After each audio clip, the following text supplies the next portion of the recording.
Welcome friends, am Singh foundation YouTube channel पे आप लोगों का स्वागत है। आज अगले कुछ मिनटों में हम लोग first BSSC inter level mains examination जो कि 29 नवंबर 2020 को प्रस्तावित है, उसके लिए बीएसएससी द्वारा अपने पूर्व के मेंस एग्जामिनेशन में पूछे गए प्रश्नों का ट्रेंड एनालिसिस करेंगे और जानने की कोशिश करेंगे कि बाकी बचे दिनों में आपके तैयारी का पैटर्न क्या होना चाहिए ताकि आपके सफलता के जो चांसेज हैं, जो पॉसिबिलिटी हैं, वो 100% रिजल्ट में कन्वर्ट हो जाए विथ 100% मेरिट। दोस्तों, जैसा कि आपको पता है कि बीएसएससी ने अब तक किसी भी इंटर स्तरीय मुख्य परीक्षा का आयोजन नहीं किया है। इससे पहले उसने 2 मुख्य परीक्षाओं का आयोजन किया था, जो कि थे आपको फर्स्ट बीएसएससी सीजीएल मेंस 2013 वाला और सेकंड बीएसएससी सीजीएल मेंस 2016 वाला। तो इन्हीं के प्रश्नों को आज हम लोग यहाँ पे एनालाइज करने वाले हैं। बात करते हैं सबसे पहले इतिहास की। जब मैं यहाँ पे इतिहास की बात करता हूँ तो इतिहास में तीनों इतिहास मतलब प्राचीन, मध्यकालीन और आधुनिक तीनों इतिहास को सम्मिलित रूप से यहाँ पे मिला के बात की जा रही है। तो 2013 वाले एग्जामिनेशन में यहाँ से 3 प्रश्न पूछे गए थे, वहीं पे 2016 वाले एग्जामिनेशन में यहाँ पे 2 प्रश्न पूछे गए। ये नंबर थोड़ी से कम है, लेकिन इस नंबर से घबराना नहीं है। विश्व भूगोल की बात करते हैं तो यहाँ पर भी बहुत ही मिनिमल था। आपको 2013 में मात्र 3 प्रश्न पूछे गए थे, वहीं पे 2016 में 1 प्रश्न पूछे गए थे। लेकिन इसका ये मतलब नहीं है कि आप इस टॉपिक को, विश्व भूगोल को ग्रांटेड लें, लाइटली लें। इसको आपको अच्छे से करना है।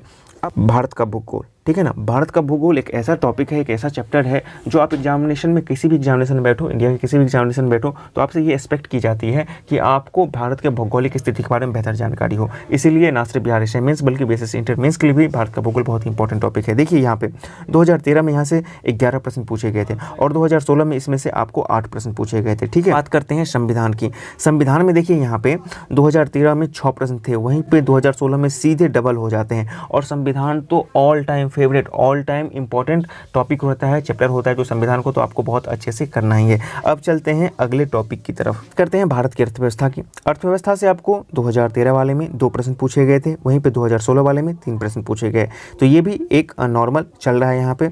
लेकिन जब बात करते हैं हम लोग विज्ञान की, और विज्ञान में तीनों विज्ञान फिजिक्स, केमिस्ट्री और बायो तीनों को सम्मिलित रूप से मिला दिया जाता है, तो देख लीजिए बहुत ही वाइटल रोल प्ले करता है, बहुत ही इंपॉर्टेंट हो जाता है विज्ञान आपको इंटर स्तरीय मुख्य परीक्षा के लिए। देखिए 2013 में यानी कि फर्स्ट बीएसएससी सीजीएल मेंस में आपको 31 प्रश्न पूछे गए थे, वहीं पे 2016 में ये और इंक्रीज कर जाता है और कितने पर पहुंच जाते हैं तो 34 पे, यहाँ पे सीधे इंक्रीज कर जाता है 2016 वाले में, यानी कि सेकंड बीएसएससी सीजीएल मेंस में। तो देखिए विज्ञान आपके लिए कितना महत्वपूर्ण हो जाता है। और विज्ञान एक ऐसा है ना कि वो आप, यदि आपका कंसेप्ट बहुत अच्छा क्लियर है तो उसमें मैक्सिमम क्वेश्चन सही ही होते हैं, ठीक है ना। उसमें वेरिएशन बहुत कम होता है, उसमें मैक्सिमम क्वेश्चन सही होने की पॉसिबिलिटी हमेशा बन जाती है। तो विज्ञान को बहुत अच्छे से कर लेना है, ठीक है।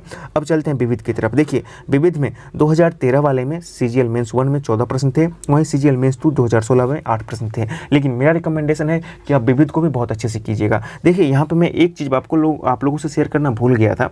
ये जो मैं क्वेश्चन का ये जो सेपरेशन किया है, तो उसका जो मैंने बेस तैयार किया है वो तैयार किया है लूसेंट के बुक के आधार पर, ठीक है ना। तो आप ये जितना भी मैं भी बता रहा हूँ ये लूसेंट के बुक के आधार पर मैं इस चीज़ को सेपरेट कर रहा हूँ। तो मेरा ये रिकमेंडेशन है कि आप विविध को भी बहुत अच्छे से कर लीजिएगा। विविध एक ऐसा है ना कि वो आपको टच करना ही करना है। उस विविध में एक पूरा सिनेरियो है, बहुत चीज़ों का वहाँ पे समावेशन है। मैं लूसेंट की बात कर रहा हूँ, ठीक है ना। तो विविध को आपको बहुत अच्छे से कर लेना है। अब आते हैं बुक्स और राइटर पर। बुक्स और राइटर अक्सर मैं इस चीज़ का चर्चा अपने पिछले कई वीडियो में किया हूँ कि इंटर स्तरीय मुख्य परीक्षा या बिहार एसएससी के जितने भी मुख्य परीक्षा होते हैं वहाँ पे बुक और राइटर एक बहुत ही महत्वपूर्ण भूमिका अदा करते हैं। यहाँ पे देखिए 2013 में आपको 3 प्रश्न पूछे गए थे, वहीं पे 2016 में आपको 5 प्रश्न पूछे गए। तो बहुत ही महत्वपूर्ण चीज़ है यहाँ पे बुक और राइटर्स में, ठीक है। अब अगले चलते हैं करंट की तरफ। दोस्तों बात करंट की करते हैं। करंट तो मैं शुरू से ही बोल रहा हूँ और आप लोगों को भी पता है कि बहुत ही वाइटल रोल प्ले करता है। 2013 में देखिए आपको 11 प्रश्न पूछे गए थे, वहीं पे जब बात 2016 में आती है तो यहाँ पर भी नंबर ऑफ क्वेश्चंस इंक्रीज कर जाते हैं, 15 प्रश्न पूछे जाते हैं। और करंट तो बहुत ही महत्वपूर्ण हमेशा के लिए होता है, ठीक है ना। करंट समझ लीजिए वो ऐसा चीज़ होता है ना, क्योंकि ये आपको किसी को करंट बहुत अच्छे से आ गया या किसी को करंट बिल्कुल ही नहीं आया, तो करंट ही आपको जो होता है मेरिट का बहुत ही डिसाइसिव रोल प्ले करता है, ठीक है।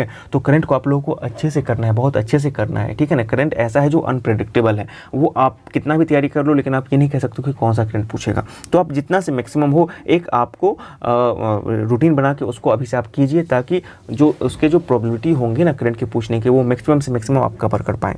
बात करते हैं मैथ के। मैथ में यहाँ पे देखने में बहुत कम लगता है। आपको 2013 में मात्र 14 प्रश्न पूछे गए थे, वहीं पे आपको 2016 वाले में मात्र 10 प्रश्न पूछे गए, ठीक है। लेकिन मैथ तो आपका बैकबोन है ही। और सबसे सबसे महत्वपूर्ण है रीजनिंग। देखिए आपको 45 प्रश्न किससे पूछे गए थे 2013 वाले में, और 50 प्रश्न आपको 2016 वाले में पूछे गए।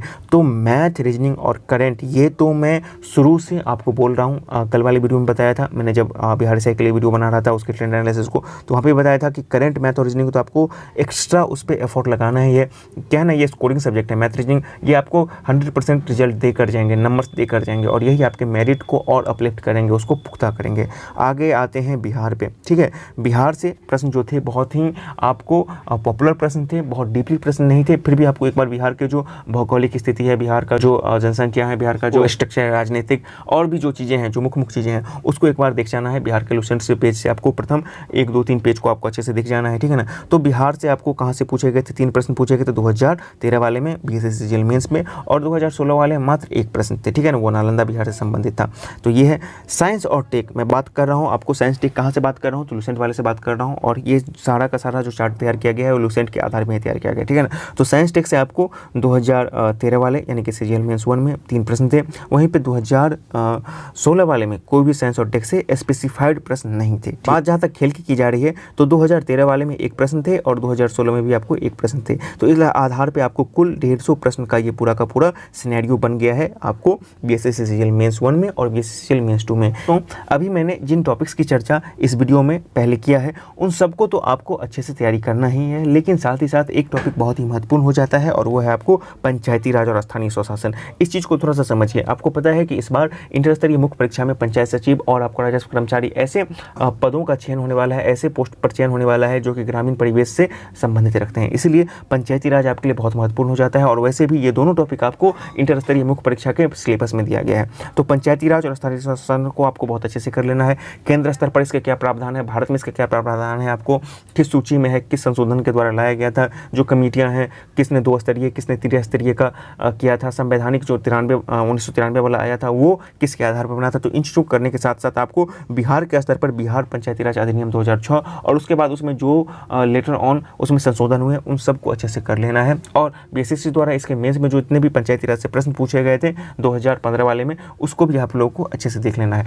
इन चीज़ों को आपको करके जाना है। मैथ रीजनिंग को बहुत अच्छे से करना है, करंट को अच्छे से करना है, भारत का भूगोल है, संविधान है, साइंस है और पंचायती राज और स्थानीय स्वशासन, इनको करना है विशेष फोकस के साथ। और बाकी जितने भी इसमें टॉपिक दिखाए गए हैं उस टॉपिक को भी आपको अच्छे से कर लेना है। आप लोग टेलीग्राम चैनल पे जाइए, एम सिंह फॉरनेस्ट टेलीग्राम चैनल का नाम है, उसका लिंक भी आपको डिस्क्रिप्शन बॉक्स में दिया जा रहा है। वहाँ से इस पूरे जो है पीडीएफ को डाउनलोड कर लीजिए, आप उसको निकालिए, प्रिंट आउट सामने रखिए, उसको फिर से एनालाइज कीजिए। और इसका बेस बुक क्या है तो लुसेंट है, ठीक है ना। तो ये दूसरे बुक में थोड़े से वेरी कर सकते हैं, विविध को भी आपको बहुत अच्छे से करना है। तो ये पूरा का पूरा सिनेरियो है। यदि अगले 40 दिन में आप इस तरीके से तैयारी को अपने जारी रखते हैं, साथ साथ आप प्रैक्टिस सेट और इन चीज़ों को बना सकते हैं, तो निश्चित रूप से आपकी सफलता तो होगी ही होगी, साथ ही साथ आपका जो मेरिट में आने की संभावनाएं होंगे, आपके अच्छे से अच्छे पोस्ट आने की जो संभावना है उसकी पॉसिबिलिटी काफ़ी बढ़ जाएगी। इस चीज़ को आप लोग याद रख लीजिए। तो आज की वीडियो में इतना ही। यदि आपको वीडियो पसंद आए तो लाइक शेयर जरूर करें। आपके दिमाग में कोई प्रश्न रह जाता है तो कमेंट बॉक्स में लिखें। चैनल पर नए हैं, अभी तक आपने चैनल को सब्सक्राइब नहीं किया है तो चैनल को सब्सक्राइब जरूर करें। मिलते हैं किसी और वीडियो देखने के लिए बहुत बहुत धन्यवाद। सब्सक्राइब करें हमारे चैनल एम सिंह फॉरनेस्ट को और बेल आइकन को प्रेस करने के बाद नोटिफिकेशन को ऑन कर लें कॉम्पिटिटिव एग्जाम की तैयारी एवं संबंधित सभी जानकारी सबसे पहले पाने के लिए।